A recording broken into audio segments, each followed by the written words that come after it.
차가운 밤비가 서울의 아스팔트를 적시고 있었다. 도시의 화려한 넌 사이는 빗물에 번져 비현실적인 색채의 강을 이루었지만 임서연의 눈에는 그저 희미한 빛의 얼룩으로 보일 뿐이었다. 그녀의 낡은 운동화는 이미 흠뻑 젖어 걸음을 옮길 때마다 질척이는 소리를 냈고 스며드는 냉기는 발끝을 넘어 온몸으로 퍼져나갔다. 하지만 그 어떤 물리적인 추위도 그녀의 심장을 얼어붙게 만드는 절망감에 비할 바는 아니었다. 손에 쥔 휴대폰 화면이 번쩍이며 새로운 메시지 도착을 알렸다. 확인하지 않아도 그 내용이 무엇일지는 뻔했다. 오늘 자정까지 입금되지 않으면 네 어머니가 누워있는 병실부터 찾아갈 줄 알아라.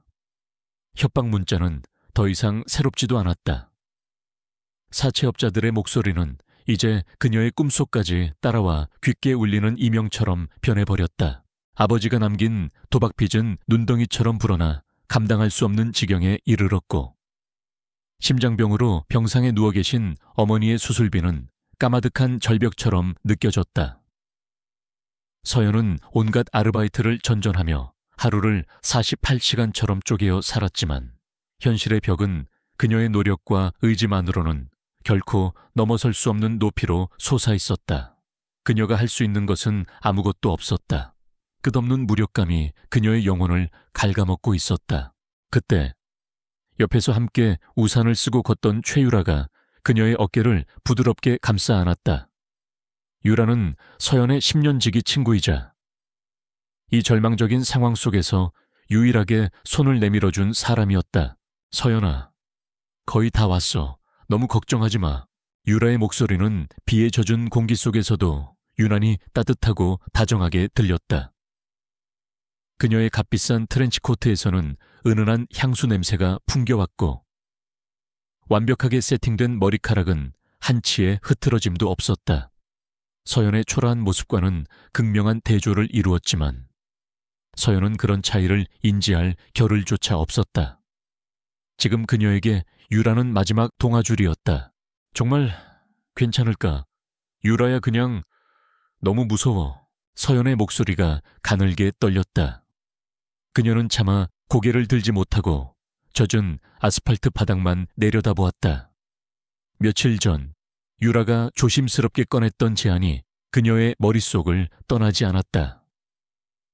돈 때문에 아주 힘든 상황에 처한 사람들을 조용히 도와주는 재력가가 있다는 이야기였다. 대가 없는 호의는 아니지만 결코 나쁜 일은 아닐 거라고. 그저 하룻밤 그 사람의 말동무가 되어주면 된다고 유라는 거듭 강조했다. 걱정 마. 내가 다 알아봤어. 그분 그냥 좀 외로움을 많이 타는 분이래. 인품도 훌륭하고 절대 너한테 무례한 짓 같은 거 할 사람 아니야. 그냥 하룻밤 저녁 식사하면서 얘기만 들어드리면 네가 지금 겪고 있는 모든 문제를 해결할 수 있는 돈을 주실 거야. 네, 어머니 수술비는 물론이고 그 지긋지긋한 빚까지 전부. 유라의 설명은 너무나 달콤해서 오히려 비현실적으로 들렸다. 세상에 그런 일이 어디 있단 말인가. 서연의 마음속에서 이성과 불안감이 격렬하게 싸웠다.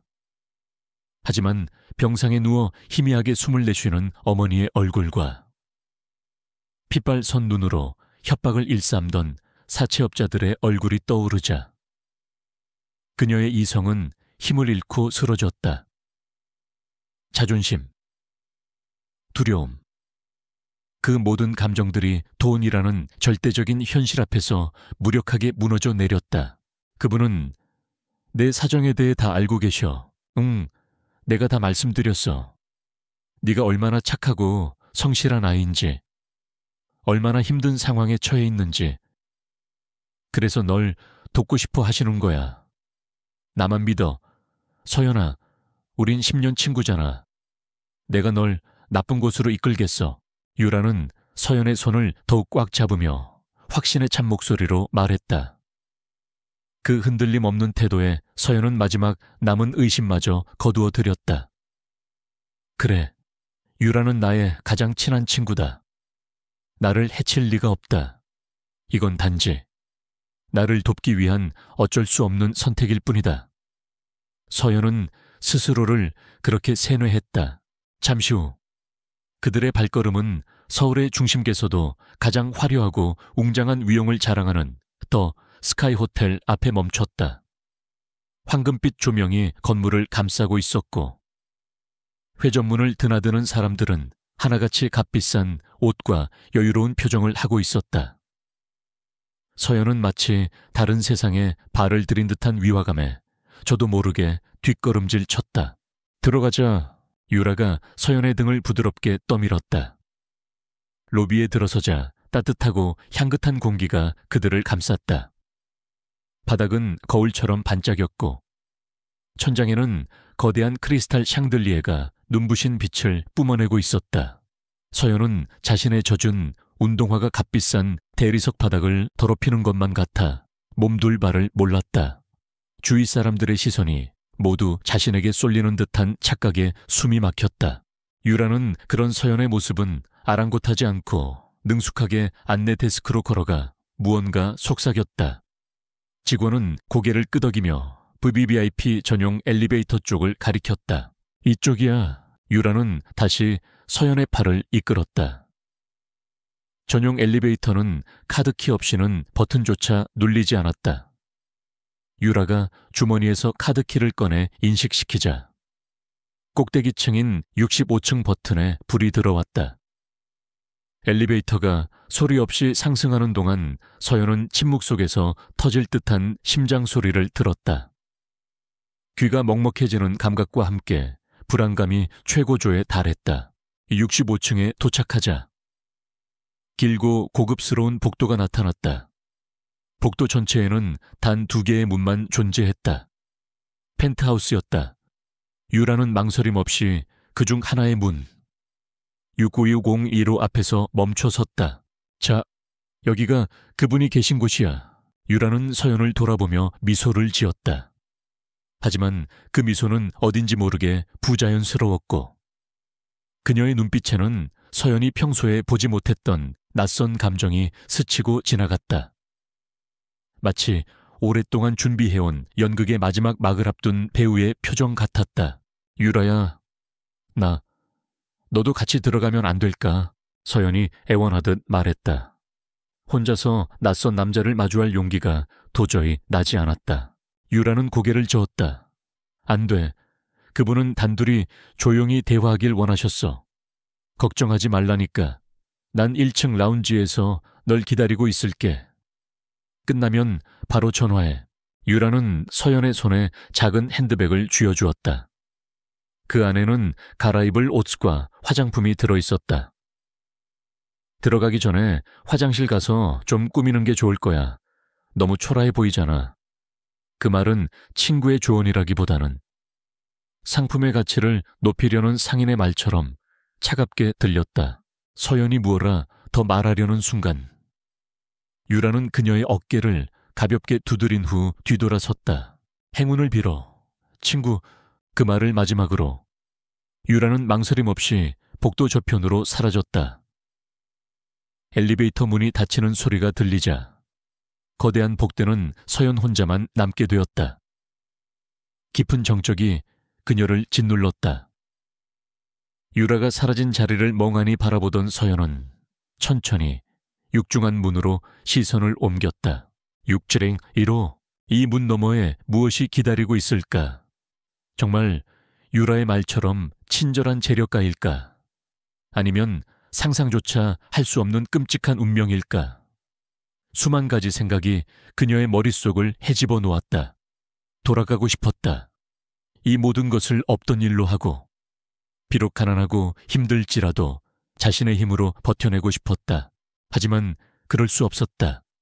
어머니의 얼굴이, 사채업자들의 협박이 그녀의 발목을 붙잡았다. 그녀에게는 더 이상 선택지가 남아있지 않았다. 서연은 눈을 질끈 감았다. 심호흡을 한번 하고 떨리는 손을 천천히 들어올렸다. 차가운 금속 문고리의 감촉이 손바닥을 통해 심장까지 전해지는 듯했다. 그녀는 마지막 남은 존엄성과 미래를 문고리에 저당 잡힌 채 천천히 문을 열었다. 삐걱이는 소리 대신 문은 기름칠이 잘 된 기계처럼 부드럽고 소리 없이 열렸다. 문틈으로 새어나오는 어두운 불빛과 함께 그녀의 운명을 송두리째 바꿔놓을 공간이 그 모습을 드러냈다. 서연은 마른 침을 삼키며 자신의 의지와는 상관없이 그 안으로 한 발자국 내디뎠다. 문이 등 뒤에서 묵직한 소리를 내며 닫히는 순간 그녀는 세상과 완전히 단절되었음을 직감했다. 문이 닫히자 완전한 어둠과 정적이 임서연을 삼켰다. 잠시 동안 그녀는 아무것도 보거나 들을 수 없었다. 오직 자신의 심장이 갈비뼈를 부술 듯이 격렬하게 뛰는 소리와 얕고 빠르게 터져 나오는 숨소리만이 귓가를 맴돌았다. 공기는 무겁고 서늘했으며 최고급 가죽과 희미한 위스키 향, 그리고 낯선 남자의 서늘한 채취가 뒤섞여 그녀의 감각을 마비시켰다. 그녀는 눈을 깜빡이며 어둠에 익숙해지려 애썼다. 서서히 공간의 윤곽이 드러나기 시작했다. 천장까지 닿는 거대한 통유리창 너머로 비에 젖은 서울의 야경이 그림처럼 펼쳐져 있었다. 수많은 빌딩의 불빛들이 보석처럼 반짝였지만 그 화려함은 지금의 서연에게 어떠한 위안도 주지 못했다. 오히려 그녀를 거대한 도시 속에 고립된 미아처럼 느끼게 할 뿐이었다. 그리고 그녀는 그를 보았다. 유리창 앞에 도시의 야경을 등지고 한 남자가 서 있었다. 완벽하게 재단된 짙은 색의 수트를 입은 그는 칠흑 같은 어둠 속에서도 뚜렷한 실루엣을 드러냈다. 그는 손에 든 위스키 잔을 천천히 흔들고 있었고 얼음이 부딪히는 맑은 소리가 정적을 깨고 울렸다. 그는 마치 이 공간의 주인이자 창밖의 도시 전체를 지배하는 왕처럼 압도적인 존재감을 뿜어내고 있었다. 서연은 숨을 죽인 채 그 자리에 얼어붙었다. 남자는 그녀가 들어온 것을 분명히 알고 있을 터였지만 단 한 번도 뒤돌아보지 않았다. 그 침묵은 의도된 것이었으며 보이지 않는 압박이 되어 서연의 어깨를 짓눌렀다. 그녀는 최악의 상황을 상상했다. 유라의 말은 모두 거짓이었고 자신은 돌이킬 수 없는 덫에 빠진 것이라고 얼마나 시간이 흘렀을까. 마침내 남자가 천천히 몸을 돌렸다. 그의 얼굴은 여전히 그림자에 가려 보이지 않았다. 거기 서서 언제까지 기다리게 할 생각이지. 낮고 서늘한 목소리가 공간을 울렸다. 그 목소리에는 어떠한 감정도 실려있지 않았지만 거스를 수 없는 권위가 담겨 있었다. 서연은 저도 모르게 움찔하며 한 걸음 뒤로 물러섰다. 남자는 느릿하게 그녀를 향해 걸어왔다. 구두굽이 대리석 바닥에 부딪히는 소리가 일정한 강역으로 울려 퍼지며 서연의 심장을 조여왔다. 마침내 그는 테이블 옆에 놓인 스탠드 조명 앞에 멈춰 섰다. 그리고 망설임 없이 스위치를 켰다. 찰칵 부드러운 주황색 불빛이 퍼져나가며 남자의 얼굴을 비추었다. 그 순간 임서연의 세상이 멈췄다. 그녀의 호흡이 멎었고 시간의 흐름이 정지했다. 그녀의 눈에 비친 것은 낯선 재력가의 얼굴이 아니었다. 날카로운 콧날, 단단히 다물린 입술, 모든 것을 꿰뚫어 보는 듯한 깊고 차가운 눈동자. 세월의 흐름 속에 소년의 앳된 모습은 사라지고 냉철한 남자의 얼굴이 자리 잡고 있었지만 그 본질적인 윤곽은 그녀의 기억 속에 박제된 모습 그대로였다. 강지훈 기도 없이 연기처럼 사라져버렸던 바로 그 사람이었다. 지훈 씨. 서연은 저도 모르게 그의 이름을 불렀다. 목소리는 심하게 떨렸고 거의 소리가 되지 못했다. 그녀의 머릿속은 혼돈 그 자체였다. 어떻게, 왜 당신이 여기에 수만 가지 질문이 떠올랐지만 어느 것 하나 입 밖으로 나오지 못했다. 눈앞의 현실을 도저히 믿을 수가 없었다. 이건 악몽이거나 혹은 잔인한 환상일 것이라고 생각했다. 하지만 강지훈의 반응은 그녀의 기대를 산산조각냈다.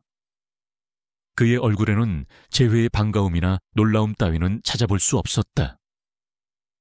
그는 마치 처음 보는 사람을 대하듯, 혹은 그보다 더 못한, 길가의 돌멩이를 보는 듯한 무감각한 표정으로 서연을 위아래로 훑어보았다. 그의 시선은 날카로운 칼날이 되어 그녀의 낡은 옷과 초라한 행사액을 가차없이 베어냈다. 안찌, 그가 턱짓으로 맞은편의 가죽 소파를 가리켰다. 그의 목소리에는 여전히 어떠한 감정도 담겨있지 않았다. 서연은 자석에 이끌린 쇠부티처럼 무의식적으로 소파에 주저앉았다. 다리에 힘이 풀려 그대로 바닥에 쓰러지지 않은 것이 용할 정도였다.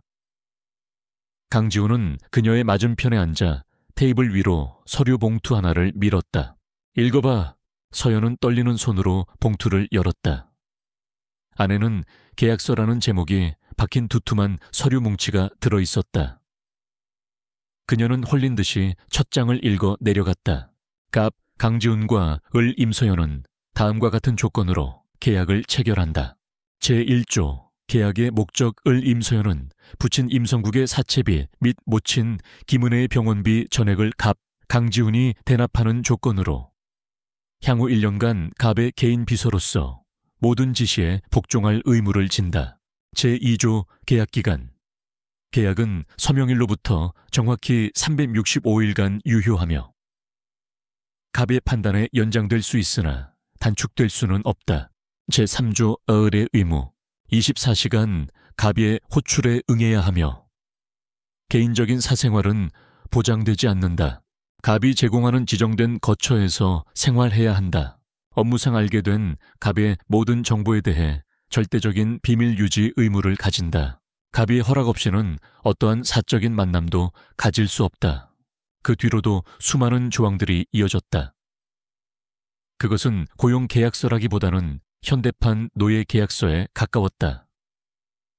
각 조항들은 그녀의 자유와 존엄성을 철저히 박탈하고 그녀를 강지훈이라는 개인의 소유물로 규정하고 있었다. 서연은 서류에서 눈을 떼고 강지훈을 바라보았다. 그녀의 눈에는 믿을 수 없다는 충격과 함께 깊은 상처와 분노가 떠올랐다. 이게 다 무슨 짓이에요? 왜 나한테 이런 짓을 하는 건데요? 그녀의 목소리는 이제 분노로 떨리고 있었다. 15년 만의 재회가 이런 식이라니 상상조차 해본 적 없는 잔인한 방식이었다. 그녀의 기억 속 지훈은 넘어진 자신을 일으켜주며 울지 말라고 다독여주던 따뜻한 소년이었다. 하지만 지금 그녀 앞에 있는 남자는 그 소년의 흔적조차 찾아볼 수 없는 냉혈한이었다. 강지훈은 그녀의 질문에 대답하는 대신 위스키 잔을 들어 한 모금 마셨다. 선택은 그쪽이 하는 거야. 저 문을 열고 나가서 다시 사채업자들에게 쫓기며 살든가. 아니면 여기에 서명하고 적어도 내 어머니는 살리든가. 그의 말은 비수처럼 날아와 서연의 심장에 박혔다. 그는 그녀의 가장 약한 부분을 정확히 알고 있었고 그것을 무기 삼아 그녀를 위협하고 있었다. 유라가 당신한테 전부 말했군요. 그 친구에게 고마워해야 할 거야. 덕분에 이런 기회라도 얻었으니까. 지훈의 입에서 나온 기회라는 단어는 지독한 모욕으로 들렸다. 서연은 치밀어 오르는 굴욕감에 입술을 깨물었다. 피맛이 느껴졌다. 율에 대한 배신감과 지훈에 대한 원망이 뒤섞여 머릿속이 터질 것 같았다. 내가 왜 당신의 비서가 되어야 하죠? 세상에 일자리는 많아요. 내 힘으로 어떻게든 내 힘으로 지훈이 비웃음을 터뜨렸다. 지금까지 내 힘으로 뭘 해결했는데 빚은 눈덩이처럼 불어났고 내 어머니는 당장 내일 수술을 받지 못하면 위험한 상태지. 현실을 직시해. 임서연, 넌 아무것도 할 수 없어. 나 없이는 그의 말은 잔인했지만 틀린 말이 하나도 없었기에 더욱 아팠다. 서연은 아무런 반박도 할 수 없었다. 그녀는 다시 한번 계약서를 내려다보았다.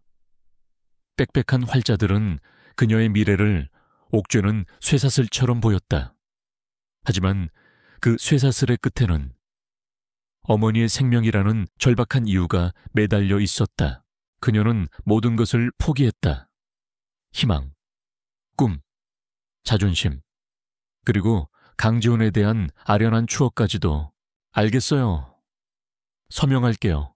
서연은 힘겹게 입을 열었다. 그녀의 목소리는 생기를 잃고 메마른 낙엽처럼 바스러졌다.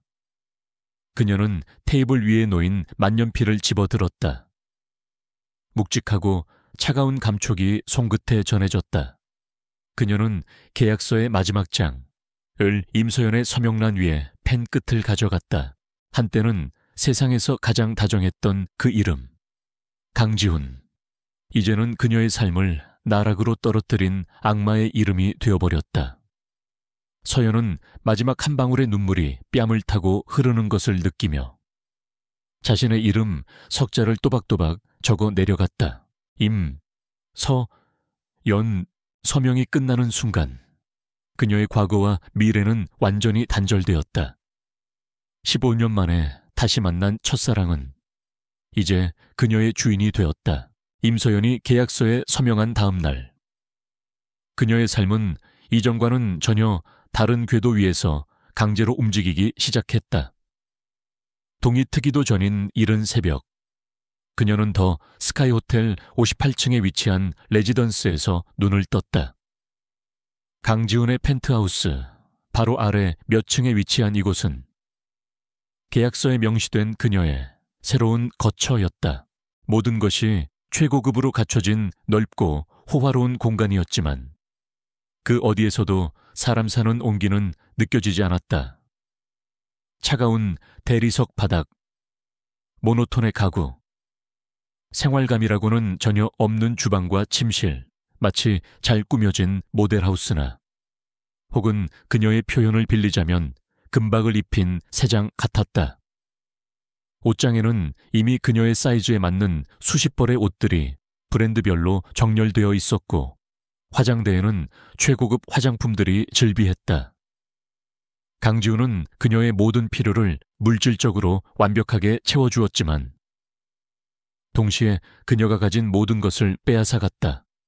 그녀의 선택권, 그녀의 취향, 그리고 그녀의 정체성까지도. 어젯밤 계약서에 서명한 직후 그의 비서실장이 찾아와 그녀를 이곳으로 안내했다. 비서실장은 감정이 배제된 목소리로 그녀가 지켜야 할 규칙들을 나열했다. 매일 아침 6시 기상, 7입시까지 강지훈의 펜트하우스로 출근하여 그의 하루 일정을 보고할 것, 그의 모든 식사와 동선을 관리하고 24시간 통화 대기 상태를 유지할 것, 그리고 가장 중요한 것, 절대 사적인 감정을 드러내지 말 것. 첫 출근 날, 서연은 옷장에 걸린 수많은 옷들 중 가장 단순하고 눈에 띄지 않는 검은색 정장을 골라 입었다. 어색한 옷차림으로 65층 펜트하우스의 문을 열었을 때 강지훈은 이미 거실에서 신문을 읽고 있었다. 어젯밤에 냉기 어린 모습 그대로였다. 5분 늦었군. 그는 신문에서 눈을 떼지도 않은 채 말했다. 서연은 손목시계를 확인했다. 정확히 유감시 정각이었다. 정각입니다만 내게 정각은 5분 전을 의미하지. 그의 목소리에는 한치의 양보도 없었다. 서연은 입술을 깨물었다. 이것이 앞으로 그녀가 겪어야 할 일들의 시작에 불과하다는 것을 직감했다. 그녀는 준비해온 태블릿 PC를 들어 그의 하루 일정을 보고하기 시작했다. 오전 9시 이사회, 11시 미국 지사장과의 화상회의, 오후 2시 신제품 개발팀 미팅, 그리고 저녁 6시에는 SJ그룹 부회장과의 만찬, 쉴 틈 없이 빽빽한 일정이었다. 그녀의 보고가 끝나자 지훈은 그제야 신문을 내려놓고 그녀를 바라보았다. 그의 시선은 마치 스캐너처럼 그녀의 머리부터 발끝까지를 훑었다. 오늘 저녁 만찬에 동행해야 하니 관련 자료는 3시간 안에 모두 파악해서 보고하도록. SJ그룹의 최근 5년간 사업 보고서와 부회장의 개인적인 성향, 취미까지 전부. 내 서재에 자료는 모두 갖춰져 있으니 거기서 찾아보도록. 내 3시간 안에요. 서연은 저도 모르게 반문했다. 5년치 사업 보고서와 한 사람의 모든 정보를 파악하기에 3시간은 터무니없이 부족한 시간이었다. 이것은 명백한 시험이자 의도적인 압박이었다. 못하겠나. 그의 눈빛이 차갑게 빛났다. 그 안에는 못하겠다면 계약은 없던 일로 하지라는 무언의 협박이 담겨 있었다. 서연은 이를 악물었다. 그녀에게는 못한다는 선택지가 없었다. 아니요, 할 수 있습니다. 그녀는 고개를 숙이고 그의 서재로 향했다. 거대한 서재는 거의 작은 도서관 수준이었고 수천 권의 책들이 벽면을 가득 메우고 있었다. 그녀는 어디서부터 시작해야 할지 막막했지만 주저앉아 있을 시간은 없었다. 그녀는 컴퓨터를 켜고 동시에 수북이 쌓인 자료들을 미친 듯이 뒤지기 시작했다. 그녀는 잊고 있었다. 가난 때문에 학업을 중단해야 했지만 한때 그녀는 누구보다도 명석한 두뇌와 뛰어난 집중력을 가진 학생이었다는 것을.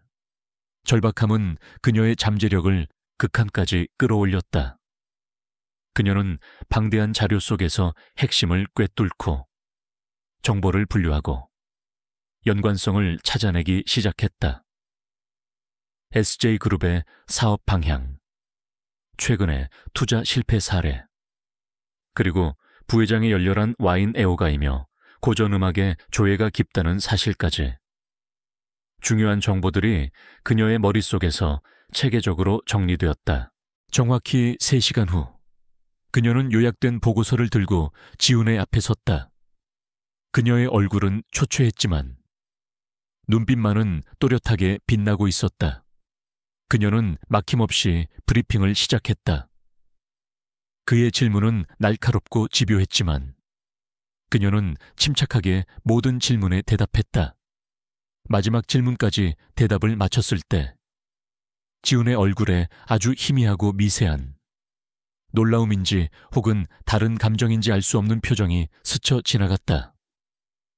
그것은 순식간에 사라졌지만 서연은 놓치지 않았다. 준비해. 그는 단 한마디를 던지고 자리에서 일어났다. 칭찬도, 인정도 없었다. 하지만 서연은 그가 자신의 능력을 확인했음을 알 수 있었다. 그것은 이 지옥 같은 현실 속에서 그녀가 발견한 아주 작은, 먼지 같은 희망의 조각이었다. 그날 이후 그녀의 하루는 전쟁처럼 흘러갔다. 강지훈은 완벽주의자 상사였고 그녀에게 단 하나의 실수도 용납하지 않았다.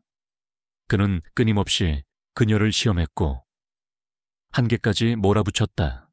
하지만 서연은 꿋꿋하게 버텨냈다. 그녀는 그의 요구를 완벽하게 수행해냈고 때로는 그의 예상을 뛰어넘는 능력을 보여주기도 했다. 하지만 업무적인 스트레스보다 그녀를 더 힘들게 하는 것은 따로 있었다.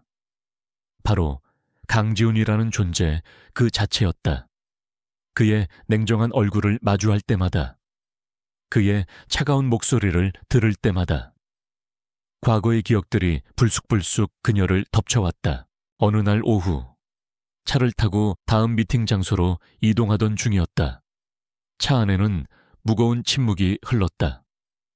창밖을 보던 서연의 눈에 낡은 놀이터 하나가 들어왔다. 그네와 시소가 있는 아주 평범한 동네 놀이터였다.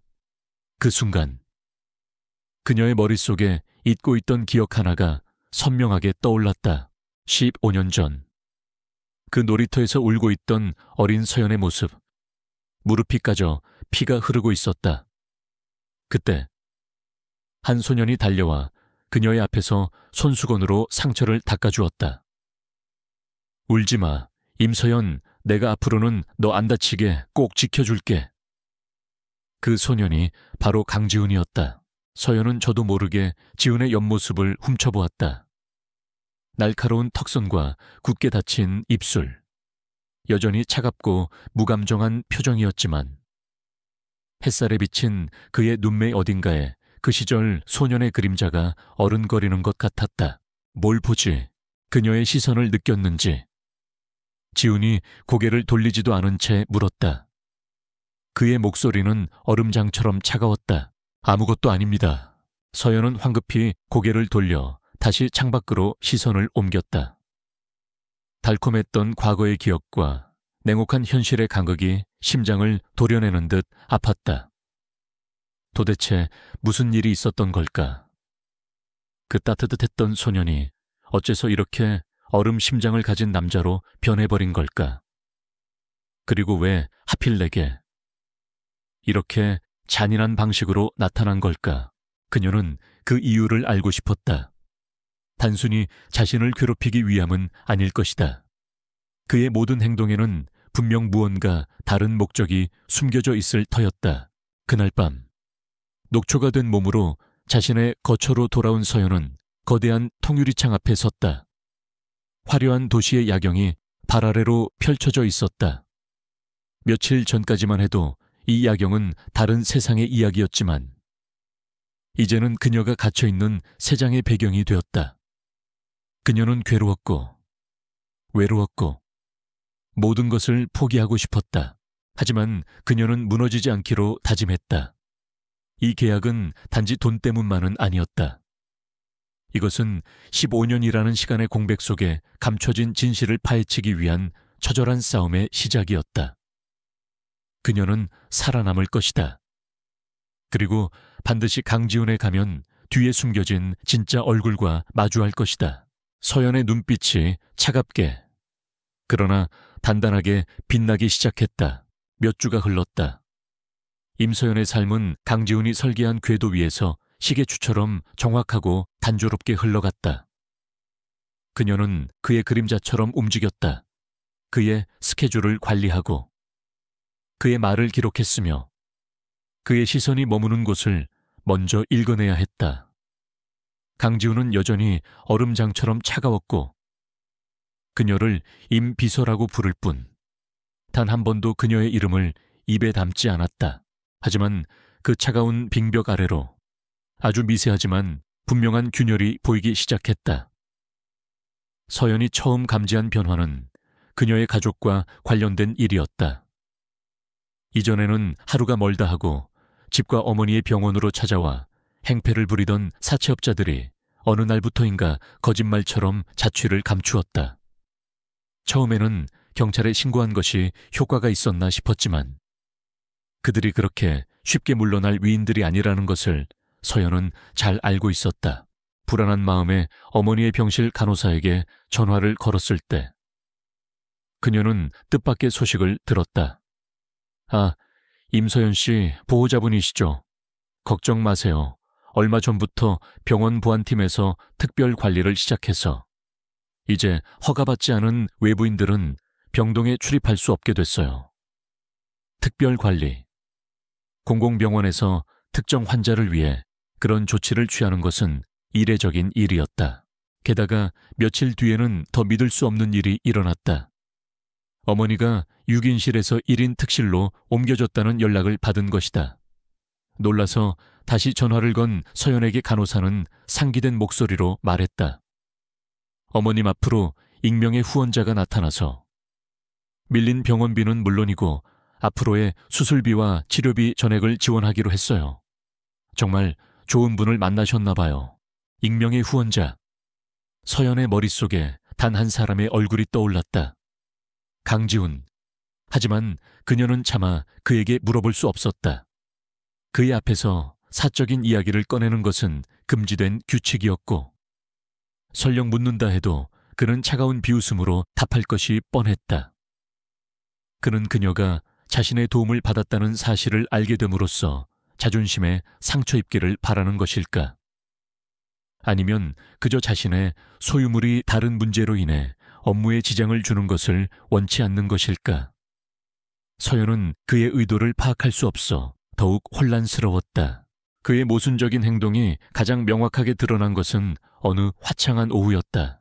이 서류, K텍 본사에 직접 전달하고 확인 서명까지 받아와. 강지훈이 서류 봉투 하나를 던지듯 그녀에게 건넸다. K테크는 유진그룹의 중요한 파트너사 중 하나였다.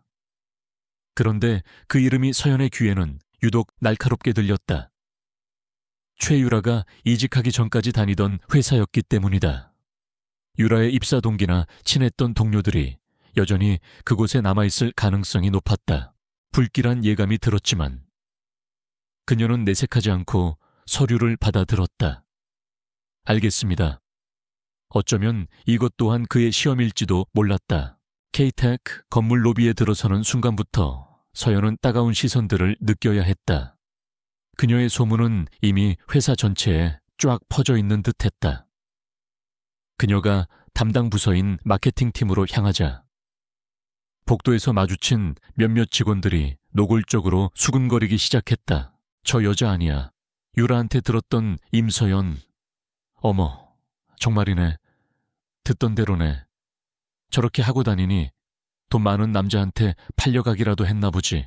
날카로운 말들이 비수가 되어 날아와 박혔지만 서연은 표정을 바꾸지 않았다. 그녀는 오직 자신의 임무에만 집중하기로 했다. 마케팅팀 사무실에 도착해 담당자를 찾자 한 여직원이 그녀를 위아래로 훑어보며 비꼬는 투로 말했다. 아, 유진그룹에서 오신 비서님, 잠시만요. 박 대리님, 지금 바쁘시니까 저기서 좀 기다리세요. 그녀가 손가락으로 가리킨 곳은 탕비실 옆 쓰레기통이 놓인 구석진 자리였다. 명백한 무시이자 모욕이었다. 사무실의 모든 직원들이 킥킥거리며 그 광경을 즐기고 있었다. 그들 대부분은 최유라와 친하게 지내던 무리였다. 유라가 얼마나 교묘하게 서연에 대한 거짓 소문을 퍼뜨려 놓았을지 짐작이 갔다. 서연은 주먹을 꽉 쥐었다. 손톱이 손바닥을 파고드는 아픔이 느껴졌다. 여기서 무너지면 안 된다. 그들이 원하는 것이 바로 그것일 테니까. 그녀는 아무 말 없이 그 자리에 서서 담당자를 기다렸다. 1분, 5분, 10분이 흘렀다. 박대리라는 사람은 콧배기도 보이지 않았고 직원들의 조롱 섞인 웃음소리는 점점 더 커져만 갔다. 바로 그때였다. 사무실의 소란을 비웃기라도 하듯 입구 쪽이 갑자기 찬물을 끼얹은 듯 조용해졌다. 직원들의 시선이 모두 한 곳으로 쏠렸다. 서연도 무심코 고개를 돌렸다가 그대로 얼어붙었다. 강지훈이 그곳에 서 있었다. 그는 아무 말도 하지 않았다. 그저 차갑고 무표정한 얼굴로 사무실 안을 천천히 둘러볼 뿐이었다. 하지만 그의 존재감만으로도 실내의 온도가 몇 도는 내려간 듯했다. 아까까지만 해도 기세등등하게 서연을 조롱하던 직원들은 모두 입을 다문 채 고개를 숙였다. 강지훈의 시선이 구석에 서 있는 서연에게 잠시 머물렀다가 마케팅팀 부장 자리로 향했다. 그는 그제야 입을 열었다. 김 부장, 지금 이게 무슨 상황이지?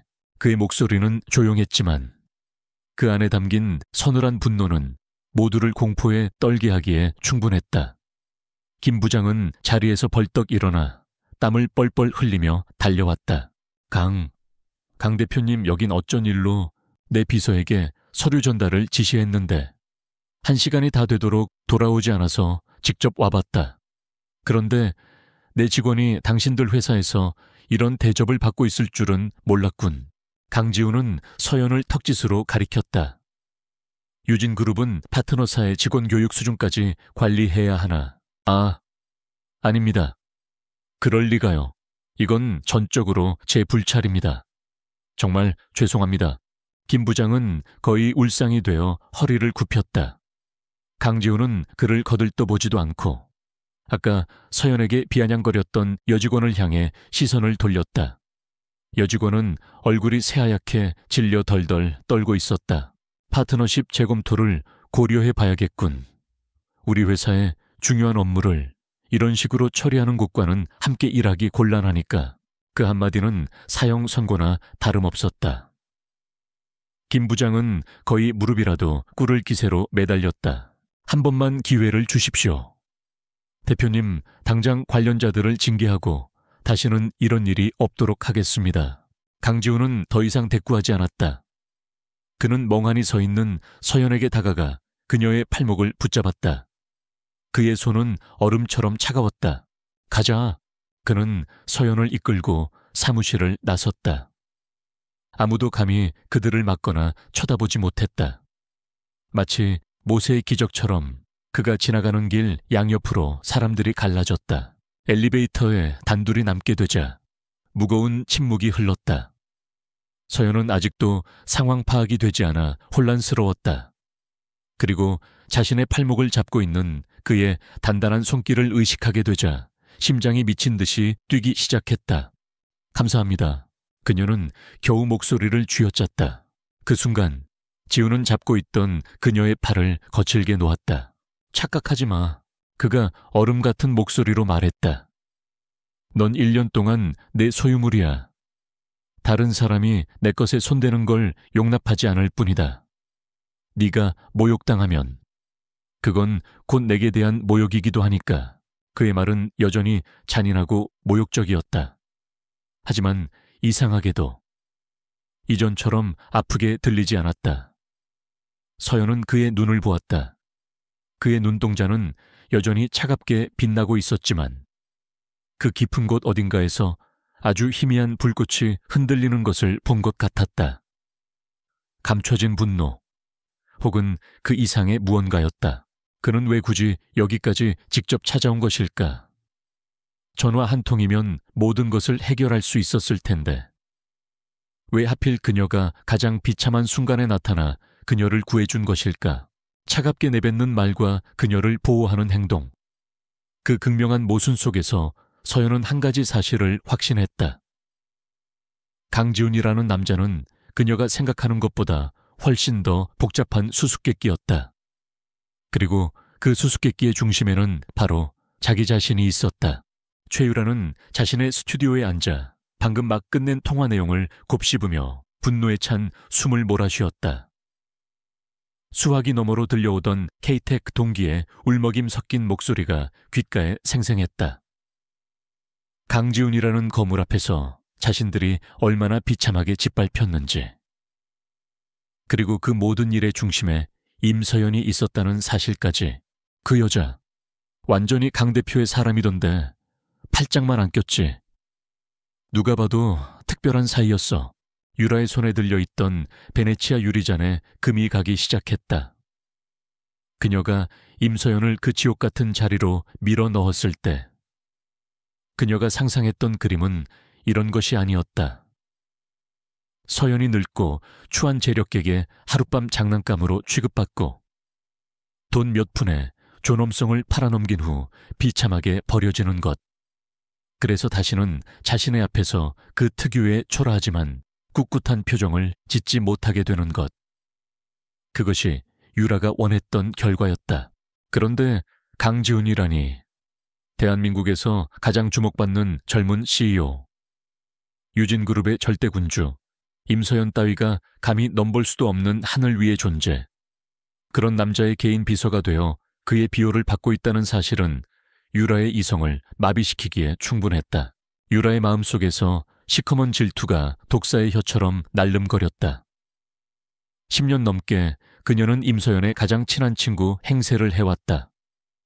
가난하고 불쌍한 서연을 챙겨주는 마음씨 착한 부잣집 딸. 그것이 그녀가 만들어낸 자신의 이미지였다.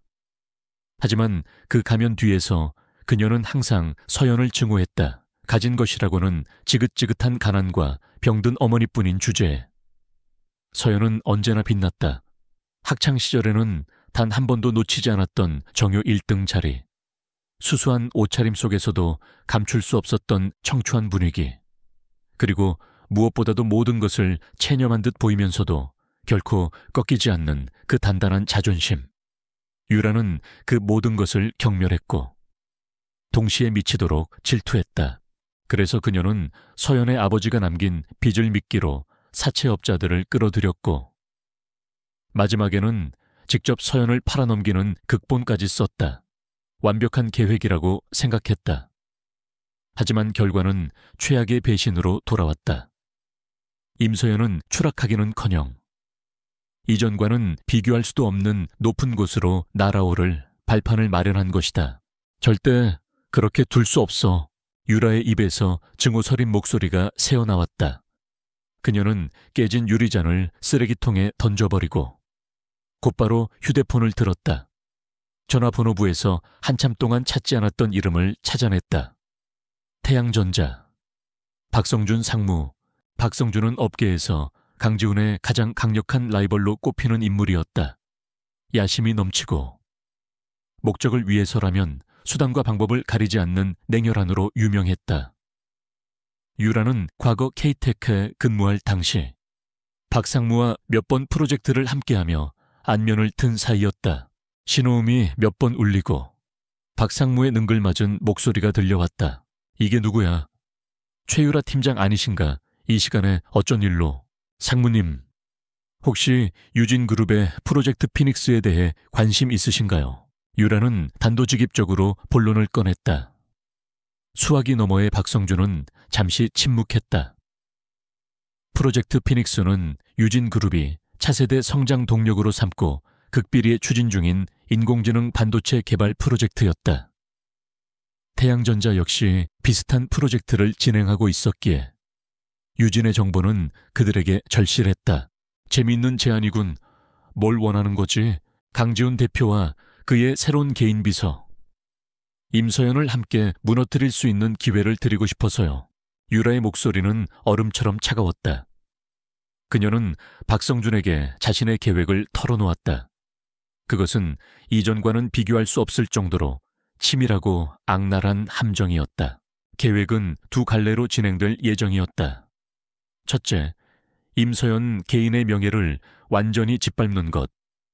유라는 서연의 아버지 도박빚 문제를 교묘하게 왜곡하고 그녀가 과거에도 돈을 위해 여러 남자들을 만났다는 식의 악성 루머를 만들어낼 참이었다. 증거는 얼마든지 조작할 수 있었다.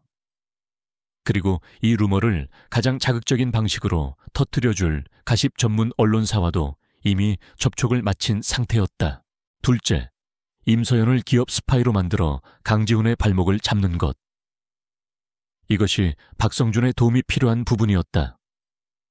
유라는 박성준에게 조작된 이메일과 입금 내역을 만들어 달라고 요구했다.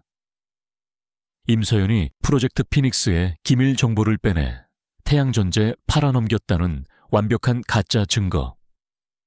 그리고 그 정보가 유출되는 시점은 바로 일주일 뒤에 있을 유진그룹의 분기별 실적 발표 기자회견장이어야만 했다.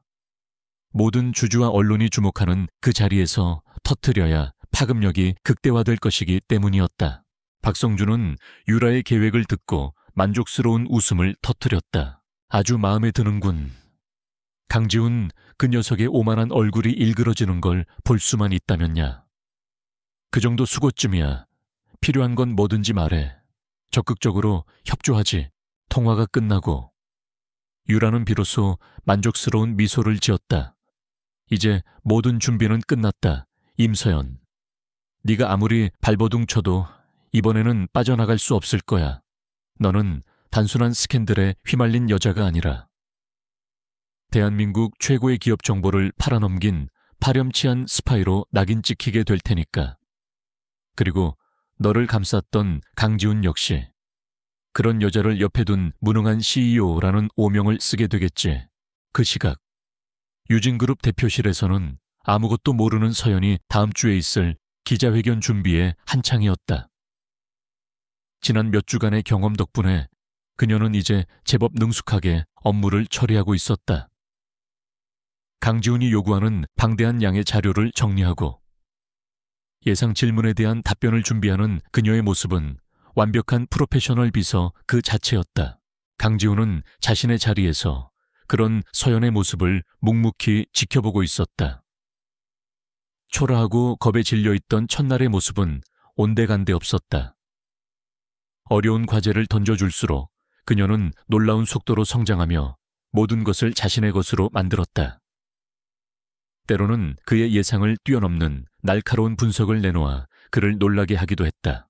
그 순간 서연이 무언가에 집중하다가 저도 모르게 펜 끝으로 입술을 지그시 누르는 것을 보았다.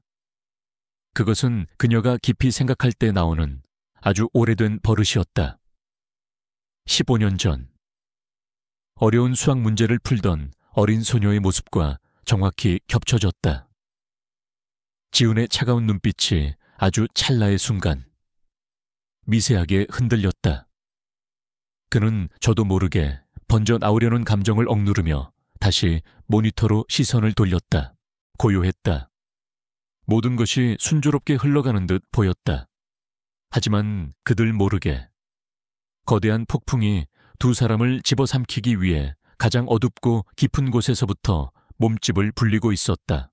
일주일 후 기자회견을 하루 앞둔 늦은 밤 모든 준비를 마친 최유라는 박성준 상무에게 마지막 확인 전화를 걸었다. 준비는 다 되셨죠? 물론 내일 오전 10시 정각. 기자회견이 시작되는 순간 모든 언론사에 자료가 동시에 배포될 거다. 아주 재미있는 쇼가 될 거야. 유라는 전화를 끊고 와인잔을 들어 올렸다. 창밖으로 보이는 유진그룹 빌딩의 불빛을 바라보며 그녀는 승자의 미소를 지었다. 잘 가. 임서연 그리고 강지훈 거대한 함정의 턱이 마침내 그 서슬 퍼런 이빨을 드러내고 있었다. 유진그룹의 기자회견장은 수많은 언론사와 투자자들로 발 디딜 틈 없이 붐볐다. 강지훈은 단상 위에서 흔들림 없는 목소리로 지난 분기의 성공적인 실적과 미래 비전에 대해 발표하고 있었다. 임서연은 단상 한쪽 구석에 서서 그의 발표를 도우며 모든 것이 순조롭게 진행되고 있음에 안도의 한숨을 내쉬었다. 지난 일주일간 그녀는 이 발표를 위해 잠자는 시간까지 쪼개가며 모든 것을 바쳤다. 강지훈의 발표가 막바지에 이를 무렵이었다. 갑자기 장내의 거의 모든 기자들의 휴대폰이 동시에 진동하기 시작했다. 처음에는 작은 웅성거림이었지만 이내 걷잡을 수 없는 소란으로 번져나갔다. 기자들은 충격과 흥분에 휩싸인 얼굴로 서로의 휴대폰 화면을 확인하며 속삭였다. 무언가 거대한 사건이 터졌음을 직감할 수 있었다. 강지훈은 미간을 살짝 찌푸렸지만 애써 평정을 유지하며 발표를 마무리하려 했다. 하지만 한 기자가 참지 못하고 벌떡 일어나 소리쳤다. 강 대표님, 방금 전 언론사에 제보가 들어왔습니다. 대표님의 개인 비서인 임서연 씨가 유진그룹의 1급 기밀인 프로젝트 피닉스 관련 정보를 경쟁사인 태양전자에 팔아넘겼다는 것이 사실입니까? 그 질문이 터져 나오는 순간 회견장의 모든 공기가 얼어붙었다. 수백 개의 카메라 플래시가 일제히 서연을 향해 터졌다. 그녀는 머릿속이 새하얗게 비는 것을 느끼며 그 자리에 못 박힌 듯 서 있었다. 기업 스파이 태양전자, 그게 다 무슨 소리란 말인가? 혼란이 차에 가시기도 전에 다른 기자가 뒤이어 질문을 던졌다. 임서연 씨가 과거 거액의 도박빚을 진 아버지를 두었으며 본인 역시 사생활이 문란했다는 소문도 함께 제보되었습니다. 대표님께서는 이런 인물을 개인 비서로 채용한 이유가 무엇입니까? 두 분은 단순한 상사와 비서 관계가 아닌 다른 부적절한 관계가 아닙니까? 회견장은 아수라장이 되었다. 기자들의 날 선 질문과 카메라 셔터 소리, 투자자들의 분노에 찬 고함 소리가 뒤섞여 서연의 고막을 찢을 듯이 파고들었다. 세상의 모든 손가락이 자신을 향해 비난의 화살을 쏘아대는 것 같았다. 그녀는 숨을 쉴 수가 없었다. 발밑에 땅이 꺼지고 끝없는 나락으로 떨어지는 듯한 감각에 휩싸였다. 모든 것이 끝났다고 생각했다. 모두의 시선이 강지훈에게로 쏠렸다. 이 상황에서 그가 할 수 있는 최선의 선택은 단 하나뿐이었다. 임서연이라는 개인을 희생시켜 회사에 닥친 위기를 수습하는 것, 그녀를 즉시 해고하고 모든 혐의를 부인하며 법적 조치를 통해 진실을 밝히겠다고 말하는 것이 가장 합리적인 대응이었다. 서연 역시 그렇게 생각했다. 그녀는 그가 자신을 버릴 것이라고. 아니, 버려야만 한다고 생각하며 눈을 질끈 감았다. 하지만 강지훈의 행동은 모두의 예상을 완전히 빗나갔다. 그는 잠시 침묵을 지키며 장내의 혼란을 차가운 눈으로 지켜보았다. 그리고는 천천히 서연이 서 있는 곳으로 걸어갔다. 그는 아무 말 없이 수많은 카메라 앞에서 겁에 질려 떨고 있는 그녀의 어깨를 단단히 감싸 안았다. 그리고는 마이크가 있는 연단으로 그녀를 데리고 돌아왔다. 그의 행동에 장내는 순간적으로 정적에 휩싸였다. 강지훈은 마이크를 잡고 회견장을 가득 메운 사람들을 둘러보며 입을 열었다. 그의 목소리는 분노도 당황도 아닌 절대적인 자신감과 서늘한 권위로 가득 차 있었다. 오늘 이 자리는 유진그룹의 실적을 발표하는 자리이지 출처불명의 찌라시를 해명하는 자리가 아닙니다. 그는 잠시 말을 끊고 서연을 향한 비난의 눈초리들을 온몸으로 막아서듯 그녀의 앞에 섰다. 그리고 한 가지만 분명히 하죠. 내 사람에 대한 판단은 내가 합니다. 나는 임서연 비서의 능력을 믿고 그녀의 성실함을 믿습니다. 오늘 벌어진 이 불미스러운 일은 명백히 유진그룹과 제 개인의 명예를 훼손하려는 악의적인 언론 플레이입니다. 관련된 모든 허위, 사실 유포에 대해서는 법적으로 강력하게 대응할 것입니다. 그는 경호원들에게 눈짓을 보냈다. 오늘 기자회견은 이것으로 마치겠습니다. 그의 선언은 단호했다. 그는 서연을 버리지 않았다. 오히려 세상 전체를 적으로 돌릴 각오로 그녀의 편에 섰다. 서연은 고개를 들어 그의 옆모습을 바라보았다. 굳게 다물린 입술, 흔들림 없는 눈빛. 그녀는 지금 자신이 꿈을 꾸고 있는 것인지 현실인지 분간할 수 없었다. 경호원들의 호의를 받으며 회견장을 빠져나와 펜트하우스로 돌아오는 내내 두 사람 사이에는 아무런 대화도 없었다. 펜트하우스의 문이 닫히고 완벽한 둘만의 공간이 되자 참고 있던 모든 감정이 한꺼번에 터져 나오며 서연은 그 자리에 주저앉았다. 죄송합니다. 저 때문에 모든 게 엉망이 됐어요. 그녀의 목에서 흐느낌이 터져 나왔다. 제가 그만두겠습니다. 모든 건 제가 안고 갈게요. 회사와 대표님께 더 이상 피해를 드릴 수는 없어요. 그것이 그녀가 할 수 있는 유일한 말이었다. 그가 보여준 믿음에 대한 최소한의 보답이었다. 강지훈은 그런 그녀를 몰차 내려다보았다. 그의 얼굴에는 여전히 어떤 감정도 읽을 수 없었다.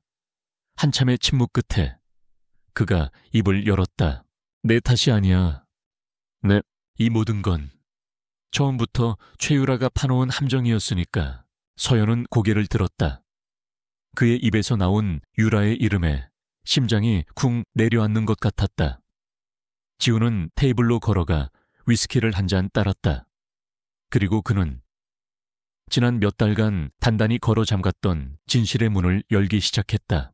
널 다시 찾기까지 15년이 걸렸어. 그의 목소리는 낮고 무겁게 가라앉아 있었다. 15년 전 우리 아버지가 갑자기 돌아가시고 집안이 풍비박산 났지. 난 아무 말도 할 시간도 없이 친척 손에 이끌려 미국으로 가야만 했다. 너에게 작별 인사조차 하지 못한 게 평생의 한으로 남았어. 그는 서연을 돌아보았다. 그의 눈빛은 더 이상 차갑지 않았다. 그 안에는 깊은 고통과 그리움, 그리고 후회가 담겨 있었다. 한국으로 돌아와서 유진그룹을 맡은 뒤 가장 먼저 한 일이 널 찾는 거였다. 하지만 내 가족은 이미 예전 동네를 떠난 뒤였고 흔적조차 찾기 어려웠지. 수소문 끝에 최유라를 통해 내 소식을 알게 됐을 때 난 내가 지옥의 한가운데 서 있는 줄 알았다. 그는 주먹을 꽉 쥐었다. 최유라는 네가 공영에 처한 걸 기회 삼아 널 더 깊은 나락으로 밀어넣고 있었어. 그녀가 널 소개해 주려던 재력가는 사실 악질 사채업자와 연계된 인간 쓰레기였지. 그놈들 손에 네가 넘어갔다면 넌 평생 돈과 육체를 착취당하며 살아야 했을 거야.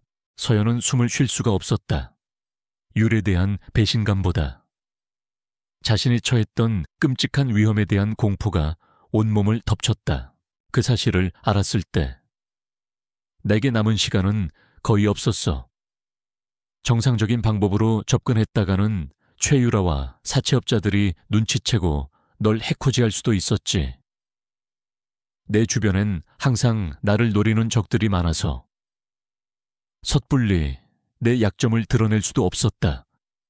그래서 내가 선택할 수 있었던 가장 빠르고 확실한 방법은 내가 그들보다 더 악랄한 악마가 되는 것뿐이었어.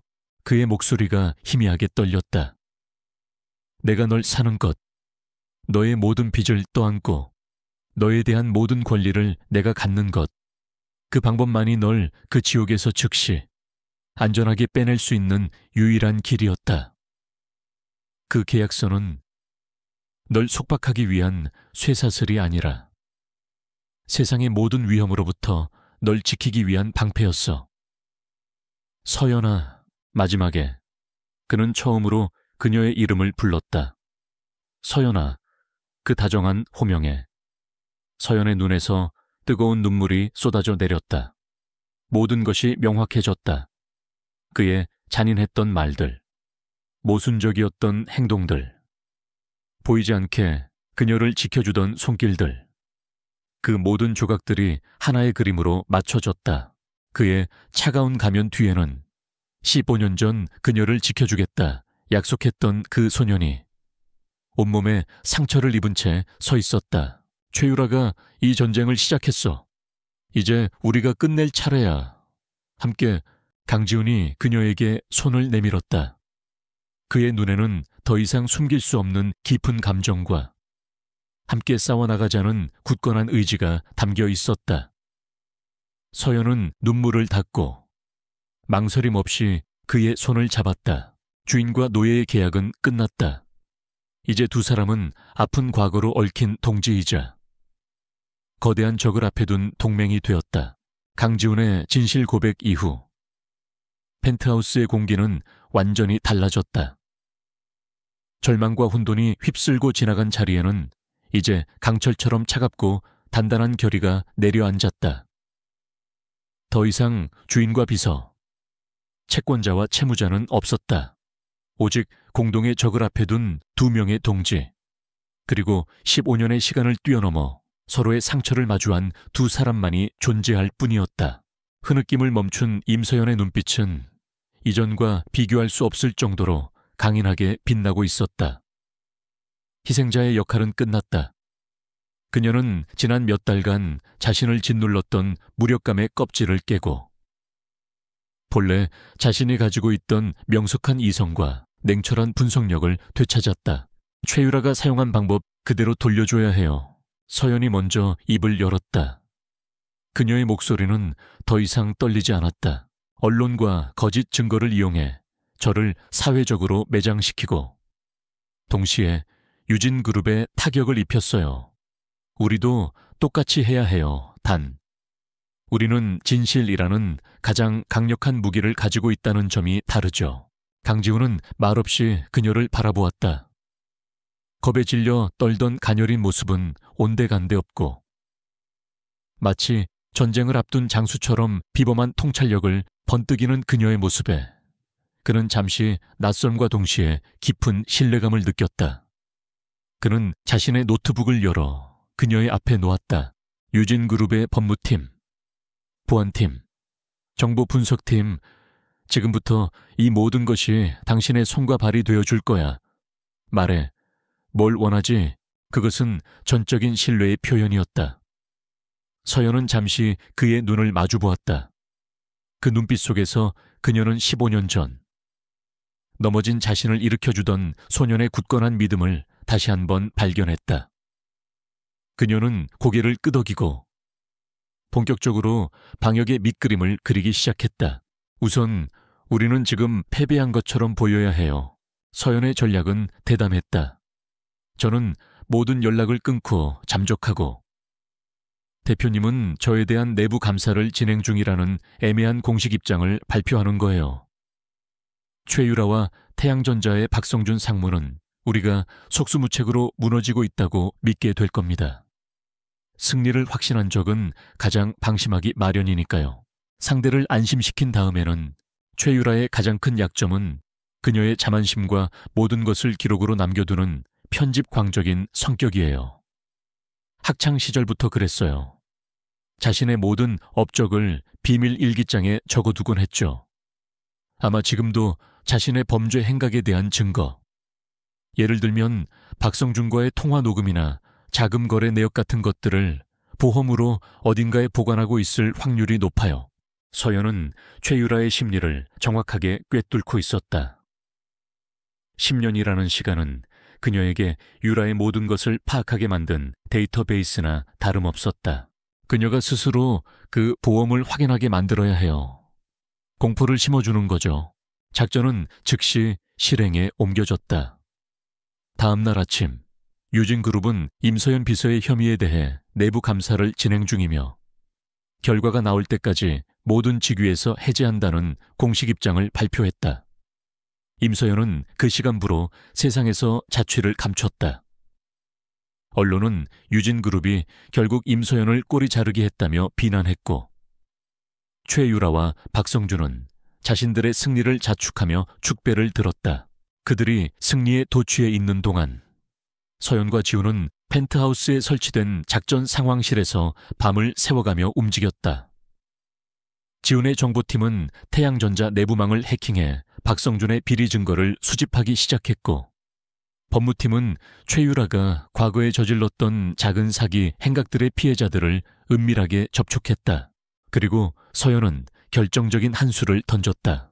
그녀는 대포폰을 이용해 최율에게 익명의 문자 메시지를 보냈다. 박성준 상무, 믿을 만한 사람인가? 그가 모든 걸 당신에게 뒤집어 씌울 준비를 하고 있다는 건 알고 있나? 메시지를 받은 최유라는 코웃음을 쳤다. 누군가의 이간질이라고 생각했다. 그녀는 답장했다. 누구신데 가짜는 소리를 하세요. 서연은 기다렸다는 듯이 두 번째 메시지를 보냈다. 네가 3년 전 K-테크 디자인 공모전에서 내 아이디어를 훔쳤던 것처럼 박성준도 네 뒤통수를 칠 수 있다는 걸 잊지 마. 두 번째 메시지를 확인하는 순간 최유라의 얼굴이 하얗게 굳었다. 3년 전 공모전 사건은 그녀와 서연, 단 둘만이 아는 비밀이었다. 당시 서연은 유라를 친구로서 믿었기에 문제 삼지 않고 넘어갔지만 유에게는 평생의 아킬레스건이었다. 임서연은 지금 잠적한 상태. 그렇다면 이 메시지를 보낸 것은 누구란 말인가? 제3의 인물이 모든 것을 알고 있다는 공포가 그녀의 심장을 옥죄기 시작했다. 그때부터 서연은 계획적으로 유라의 심리를 압박했다. 박성준과 관련된 내부 정보들을 조금씩 흘리며 그가 유라를 배신할 것처럼 암시를 주었다. 태양전자 법무팀이 당신과의 관계를 끊어낼 법적 검토를 마쳤다던데. 박 상무가 당신과의 통화 내용을 모두 녹음해뒀다는 소문이 있어.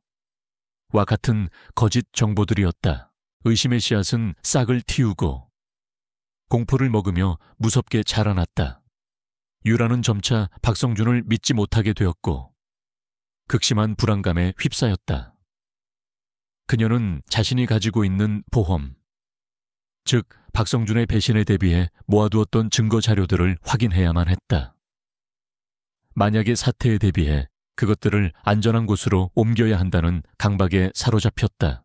한편 강지훈의 정보팀에서도 성과가 나타나기 시작했다. 그들은 서연을 스파이로 몰기 위해 조작된 이메일이 태양전자 사내 IP를 통해 발송되었음을 증명하는 로그 기록을 확보했다. 또한 박성준 상무가 다른 여러 건의 기업 비리에도 연루된 정황을 포착했다. 모든 퍼즐 조각이 제자리를 찾아가고 있었다. 마침내 서연이 예상했던 순간이 왔다. 며칠 밤낮으로 불안에 떨던 최유라가 마침내 움직이기 시작했다. 강지훈의 보안팀이 그녀의 차량에 몰래 부착해둔 위치 추적 장치에서 신호가 잡혔다. 목표가 이동합니다. 목적지는 강남구 청담동에 위치한 개인 스튜디오입니다. 현재는 폐쇄된 곳입니다. 보안팀장의 보고가 스피커를 통해 흘러나왔다. 서연과 지훈은 서로를 마주 보았다. 그 스튜디오는 유라가 자신의 비밀 물건들을 보관하는 아지트 같은 곳이었다. 모든 증거가 그곳에 있을 것이 분명했다. 팀을 투입해 강지훈이 낮고 단호한 목소리로 명령했다. 서연은 상황실의 대형 스크린을 통해 실시간으로 전송되는 스튜디오 주변의 CCTV 화면을 응시했다. 화면 속에서 최유라가 초조한 얼굴로 차에서 내려 스튜디오 안으로 황급히 들어가는 모습이 보였다. 그녀는 스스로 호랑이 굴로 걸어 들어간 것이다. 최유라, 네가 시작한 게임 이제 끝낼 시간이야. 서연의 입가에 차가운 미소가 번졌다. 피해자의 눈물은 모두 마르고 이제 그 자리에는 심판자의 냉철한 의지만이 남아있었다. 거대한 그물이 마침내 먹잇감의 숨통을 조이기 시작했다. 최유라의 개인 스튜디오는 오랫동안 사용하지 않은 듯 먼지와 냉기가 뒤섞인 퀴퀴한 냄새로 가득했다. 그녀는 주변을 둘러볼 여유도 없이 익숙하게 벽에 걸린 추상화 액자를 떼어냈다.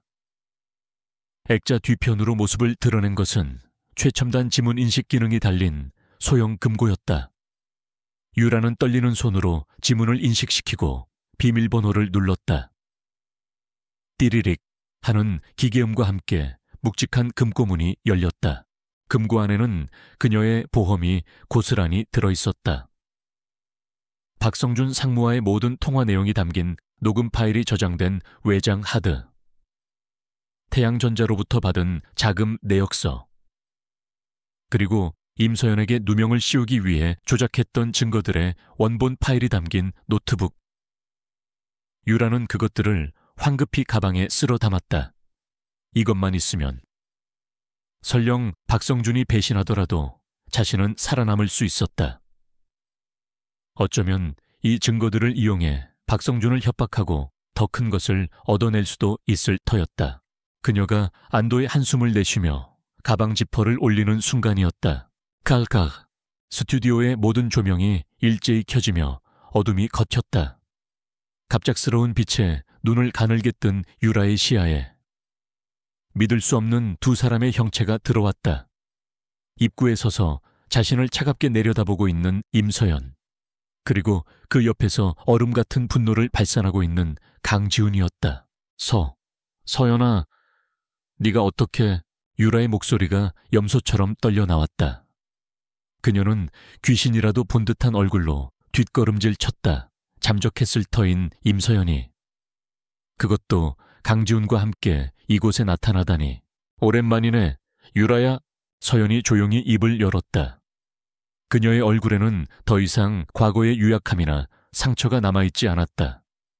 오직 모든 것을 꿰뚫어 보는 듯한 냉철함과 단단한 결의만이 존재했다.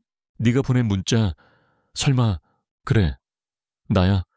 네가 3년 전에 훔쳤던 내 디자인 아이디어. 기억나 그 이야기. 세상에 너와 나 둘 말고는 아는 사람이 없지. 서연의 말에 유라의 얼굴에서 핏기가 가셨다. 모든 것이 함정이었음을, 자신이 스스로 덫 안으로 걸어 들어왔음을 깨달은 것이다. 그녀는 애써 태연한 척 소리쳤다. 이게 무슨 짓이야? 남의 스튜디오에 무단으로 침입하고 당장 나가지 않으면 경찰에 신고할 거야. 어디서 뻔뻔하게 얼굴을 내밀어. 이 파렴치한 스파이년. 하지만 그녀의 발악은 공허한 메아리로 흩어질 뿐이었다. 강지훈이 한 걸음 앞으로 나서며 서늘한 목소리로 말했다. 신고는 우리가 할 거다. 최유라 씨, 당신이 태양전자 박성준 상무와 공모해 유진그룹의 기밀 정보를 빼돌리려 한 혐의, 그리고 허위 사실을 유포해 임서연 비서와 유진그룹의 명예를 훼손한 혐의로. 증거 있어. 난 모르는 일이야. 저 여자가 혼자 꾸민 짓이라고. 유라는 손에 든 가방을 꽉 쥐며 마지막 발버둥을 쳤다. 저 안에 든 것들은 박성준과의 거래 증거일 뿐. 자신이 임서연에게 누명을 씌웠다는 증거는 될 수 없다고 생각했다. 하지만 서연은 그녀의 생각마저 읽고 있다는 듯 차갑게 웃었다. 그 가방 안에 든 노트북. 그걸로 네가 조작된 이메일을 만들었지. 그리고 그 이메일을 박성준 상무에게 보냈고 우리가 그 모든 로그 기록을 확보했다는 건 모르나 보네. 뭐 네가 박 상무로부터 받은 돈이 흘러 들어간 차명 계좌. 그것도 이미 추적 완료됐어. 그리고 네가 과거에 저질렀던 시시한 사기 행각들.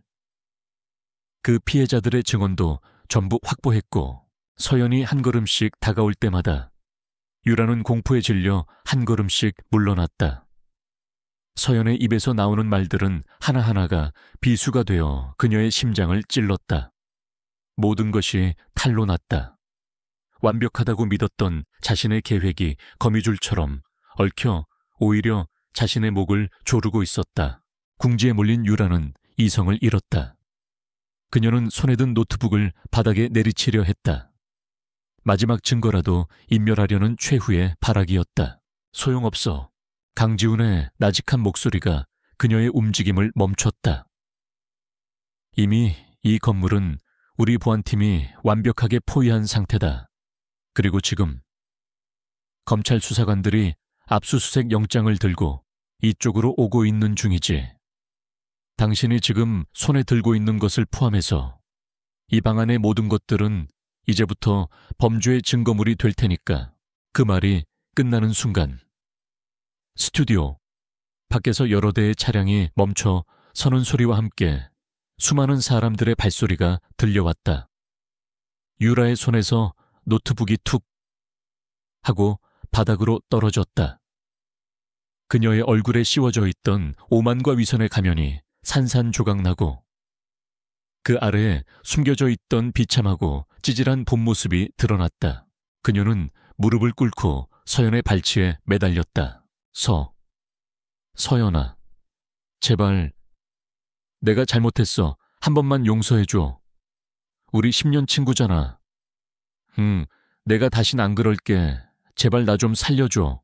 그녀는 눈물 콧물을 쏟아내며 애원했다. 10년 우정을 들먹이는 그 모습은 역겹기 짝이 없었다. 서연은 경멸이 가득한 눈으로 그녀를 내려다보았다. 친구.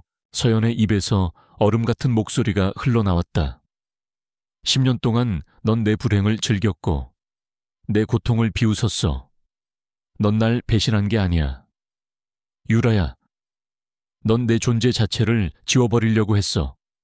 이건 복수가 아니야. 이건 정의야. 그 말이 유라의 심장에 마지막 비수처럼 박혔다. 바로 그때 스튜디오의 문이 거칠게 열리고 검찰 수사관들과 유진그룹의 변호인단이 들이닥쳤다. 그들은 최율에게 차가운 수갑을 채웠다. 유라는 넋이 나간 사람처럼 아무런 저항도 하지 못한 채 수사관들의 손에 이끌려 나갔다. 그녀의 화려했던 인생이 막을 내리는 순간이었다. 유라가 끌려나가는 순간 강지훈의 휴대폰이 울렸다. 그의 법무팀장이었다. 대표님, 방금 속보가 떴습니다. 검찰이 태양전자 본사를 압수수색하고 있으며 박성준 상무를 기업 스파이 교사 및 배임 혐의로 긴급 체포했습니다. 모든 것이 계획대로 끝났다. 소란이 휩쓸고 지나간 스튜디오 안에는 다시 정적이 찾아왔다. 서연과 지훈, 단 둘만이 남았다. 서연은 유라가 떨어뜨린 노트북과 외장 하드를 몰차 내려다보았다. 길고 길었던 악몽의 증거물들이었다. 모든 것이 끝났다는 안도감과 함께 알 수 없는 허탈감이 밀려왔다. 그때 강지훈이 다가와 그녀의 어깨에 손을 올렸다. 아무 말도 하지 않았지만 그의 손에서 전해져 오는 단단하고 따뜻한 온기가 그녀의 모든 아픔과 허무함을 위로해 주는 것 같았다. 기나긴 싸움에 막이 내렸다. 무대 위의 모든 악인들은 퇴장했다. 이제 남은 것은 상처 입은 두 사람이 서로를 보듬고 새로운 막을 열어갈 시간뿐이었다. 폭풍이 지나갔다. 최유라와 박성준의 체포 소식은 유진 태양게이트라는 이름으로 대한민국을 떠들썩하게 만들었다. 언론은 하루아침에 태도를 바꾸었다. 기업 스파이라는 오명을 썼던 임서연은 이제 거대 악의에 맞서 싸운 용감한 내부 고발자이자 비운의 피해자로 재조명되었다. 세상의 비난은 동정으로, 의심은 찬사로 바뀌었지만 서연은 그 모든 소음 속에서 기묘한 이질감을 느낄 뿐이었다. 모든 사건이 마무리되고 며칠이 흐른 밤, 서연과 지우는 펜트하우스 거실에 마주 앉아 있었다. 통유리창 너머로 펼쳐진 서울의 야경은 여전히 아름다웠지만 이제 그 풍경은 더 이상 그녀에게 금박을 입힌 새 장을 떠올리게 하지 않았다. 치열했던 전쟁이 끝난 후 찾아온 고요한 성체와 같았다. 두 사람 사이에는 어색한 침묵이 흘렀다. 함께 거대한 적과 맞서 싸웠지만 정작 그들 사이에 가장 깊은 상처는 아직 온전히 마주하지 못한 채 남아있었다. 서연은 손에 든 따뜻한 찻잔을 매만지며 어렵게 입을 열었다. 이제 그 계약은 어떻게 되는 건가요? 그녀의 질문에 강지훈의 어깨가 미세하게 굳어졌다. 모든 진실이 밝혀진 지금, 그 노예 계약서는 두 사람 사이에 놓인 가장 아픈 가시였다. 그 계약서는 처음부터 법적 효력이 없는 서류였어. 당신을 보호하기 위한 명분에 불과했으니까. 당신의 모든 빚은 내가 처음부터 증여 형태로 처리했어. 그러니 당신은 내게 갚아야 할 것이 아무것도 없어. 그의 말은 명료했지만 서연의 마음을 후련하게 만들지는 못했다. 그녀는 고개를 들어 지훈을 똑바로 바라보았다. 대표님이 왜 그런 방법을 선택해야만 했는지. 이제는 이해해요. 저를 지켜주셔서 정말 감사하게 생각해요. 하지만 그녀는 잠시 말을 끊고 숨을 골랐다. 하지만 그날 밤, 이 자리에서 계약서에 서명하던 순간에 저는 제 첫사랑이 저를 돈으로 산 남자가 되었다고 믿었어요. 그 절망감과 굴욕감은 평생 잊지 못할 거예요. 그것은 원망이 아니었다. 그저 지울 수 없는 상처의 고백이었다. 그녀의 말에 지우는 눈을 감았다. 그의 얼굴에 깊은 고통이 스쳐 지나갔다. 그는 그녀를 지키기 위해 악마가 되었지만 그 과정에서 그녀에게 가장 깊은 상처를 입힌 장본인 또한 자기 자신이라는 사실을 누구보다 잘 알고 있었다. 미안해. 그가 감았던 눈을 뜨며 말했다. 그의 목소리에는 어떤 변명도, 자기 합리화도 섞여 있지 않았다. 오직 진심 어린 사죄만이 담겨 있었다. 당신을 지켜야 한다는 절박함이 내 눈을 멀게 했어. 당신에게 마지막으로 남은 자존심까지 내가 짓밟아 버렸지. 당신을 지키기 위한 방패가 되어야 했는데 오히려 당신을 베는 또 하나의 칼이 되고 말았어. 정말 미안하다. 서연아, 그의 진심 어린 사과에 서연의 마음속에 단단하게 박혀있던 얼음가시가 조금씩 녹아내리는 것이 느껴졌다. 그녀들은 그제야 15년이라는 시간의 공백을 마주하고 이야기하기 시작했다. 지우는 미국에서 보냈던 혹독하고 외로웠던 성장기를, 그리고 어떻게 맨손으로 지금의 자리에까지 오르게 되었는지를 털어놓았다. 서연은 아버지가 돌아가시고 홀로 어머니를 모시며 꿈을 포기해야만 했던 지난 날들의 아픔을 이야기했다. 과거의 상처를 서로에게 꺼내 보이는 것은 고통스러운 일이었지만 동시에 그것은 서로를 온전히 이해하기 위한 필수적인 치유의 과정이었다. 두 사람은 어린 시절의 추억 속에 갇힌 첫사랑이 아니라 각자의 삶의 무게를 짊어진 어른으로서 비로소 서로를 마주볼 수 있게 되었다. 이야기가 끝날 무렵 지우는 자리에서 일어나 서재로 향했다. 잠시 후 그는 낡고 빛바랜 스케치북 하나를 들고 돌아왔다. 이거 기억나. 서연은 스케치북을 받아들고 그대로 굳어버렸다. 그것은 그녀가 고등학생 때 쓰던 스케치북이었다.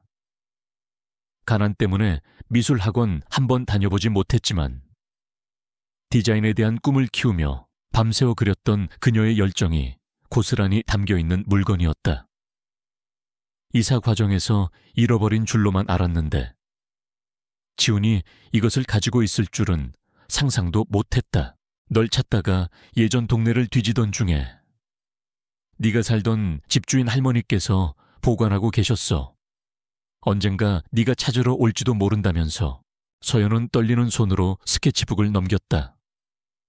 서툴지만 반짝이는 아이디어로 가득한 디자인들이. 그리고 그 마지막 장에 삐뚤빼뚤한 글씨로 적힌 그녀의 꿈이 나타났다. 세상을 따뜻하게 만드는 디자이너 임서연. 그녀는 저도 모르게 눈물을 글썽였다. 잊고 있었다고 생각했던, 하지만 가슴 가장 깊은 곳에 묻어두었던 자신의 꿈이었다. 당신은 탁월한 전략가 기질을 가졌더군. 이번 일에서 증명됐지. 하지만 난 알아. 이게 당신이 정말로 원했던 삶은 아니라는 걸. 지훈이 그녀의 앞에 앉아 그녀의 눈을 바라보며 말했다. 이제 모든 계약은 끝났어. 당신은 자유야. 임서연, 더 이상 누구의 빚 때문에, 누구의 인생 때문에 희생하지 않아도 돼. 이제부턴 당신 자신을 위해, 당신의 꿈을 위해 살아. 그는 마치 그녀의 닫혔던 미래의 문을 활짝 열어주는 듯한 목소리로 말했다. 그는 그녀를 유진그룹의 유능한 비서로 곁에 둘 수도 있었다. 하지만 그는 그녀를 자신의 세계에 가두는 대신 그녀가 자신의 날개로 날아오를 수 있도록 하늘을 열어주기를 원했다. 그것이 그가 그녀에게 해줄 수 있는 최선의 사랑 방식이었다. 서연은 스케치북을 가슴에 품고 한참을 울었다. 그것은 슬픔의 눈물이 아니었다. 잃어버렸던 자신을 되찾은 기쁨과 자신의 존재와 꿈을 온전히 인정해주는 사람을 만났다는 감사함의 눈물이었다. 자신 없어요. 너무 오랫동안 쉬어서. 내가 다시 잘할 수 있을지. 할 수 있어. 당신이 어떤 사람인지 내가 가장 잘 아니까. 그의 목소리에는 흔들림 없는 믿음이 담겨 있었다. 그 믿음이 서연에게 다시 일어설 용기를 주었다. 그날 밤 길고 길었던 대화가 끝났다. 두 사람 사이를 가로막고 있던 모든 오해와 상처의 벽이 허물어지고 그 자리에는 따뜻하고 단단한 신뢰가 자리 잡았다. 지우는 더 이상 그녀의 주인이 아니었고 그녀 역시 그의 소유물이 아니었다. 그들은 서로의 과거를 보듬고 현재를 마주하며 함께 미래를 꿈꿀 준비가 된 두 명의 동등한 인격체였다. 지독했던 폭풍우가 휩쓸고 간 자리에서 마침내 새로운 관계의 새벽이 밝아오고 있었다. 1년 후 따스한 가을 햇살이 통유리창을 통해 쏟아져 들어와 원목 바닥 위로 길고 부드러운 그림자를 그리고 있었다. 공기 중에는 갓 내린 커피 향과 종이 냄새가 기분 좋게 섞여 있었다. 서울의 한적한 골목에 자리 잡은 작은 디자인 스튜디오 새벽. 그곳은 지난 1년간 임서연이 자신의 힘으로 일궈낸 소중한 공간이자 그녀의 새로운 세상이었다. 서연은 커다란 작업 테이블에 앉아 능숙한 손길로 태블릿 위에 스케치를 하고 있었다. 질끈 묶어 올린 머리, 일에 집중할 때 살짝 찡그리는 미간, 반짝이는 눈빛, 더 이상 과거의 불안과 절망에 휩싸여 있던 초췌한 모습은 찾아볼 수 없었다. 그녀는 온전히 자기 자신으로 서 있었고 그 모습은 그 어떤 명품 옷을 걸쳤을 때보다도 당당하고 아름다웠다. 그녀의 스튜디오는 사람을 위한 따뜻한 디자인이라는 철학으로 업계에서 조금씩 입소문을 타기 시작했다. 얼마 전에는 신인 디자이너 공모전에서 대상을 수상하기도 했다. 강지훈의 도움 없이 오직 자신의 실력으로 얻어낸 값진 성과였다. 어머니의 건강도 기적처럼 호전되어 이제는 그녀의 스튜디오에 종종 들러 화초를 가꾸어 줄 정도로 기운을 차리셨다. 지긋지긋했던 악몽은 정말로 끝났다. 너무 일에만 빠져 있는 거 아니야. 임 대표님, 부드럽고 익숙한 목소리와 함께 스튜디오 문이 열리고 강지훈이 따뜻한 커피 2잔을 들고 들어섰다. 그는 더 이상 유진그룹의 냉혹한 CEO가 아닌 사랑하는 연인의 작업실을 찾는 평범한 남자의 얼굴을 하고 있었다. 그는 자연스럽게 서연의 옆자리에 앉아 그녀의 이마에 가볍게 입을 맞췄다. 강 대표님이야말로 여기까지 오실 시간이 다 있으시네요. 서연이 장난스럽게 받아치며 그의 어깨에 머리를 기댔다. 두 사람의 관계는 지난 1년간 천천히, 하지만 단단하게 뿌리를 내렸다. 지우는 더 이상 그녀를 지켜야 할 대상으로만 보지 않았다. 그는 그녀의 가장 든든한 지원자이자 그녀의 재능을 존중하는 동반자였으며 때로는 지친 그녀가 기댈 수 있는 유일한 안식처였다. 반대로 서연은 얼음 같던 그의 세상을 따뜻한 온기로 채워주는 유일한 사람이 되었다. 오늘 저녁 시간 비워도 가고 싶은 곳이 있어. 지훈이 그녀의 손을 잡으며 말했다. 그의 눈빛이 유난히 깊고 따뜻했다. 그날 저녁 지훈의 차가 도착한 곳은 화려한 레스토랑이나 호텔이 아니었다. 서울의 변두리에 위치한 낡고 허름한 주택들이 옹기종기 모여있는 동네. 바로 그들이 어린 시절을 함께 보냈던 곳이었다.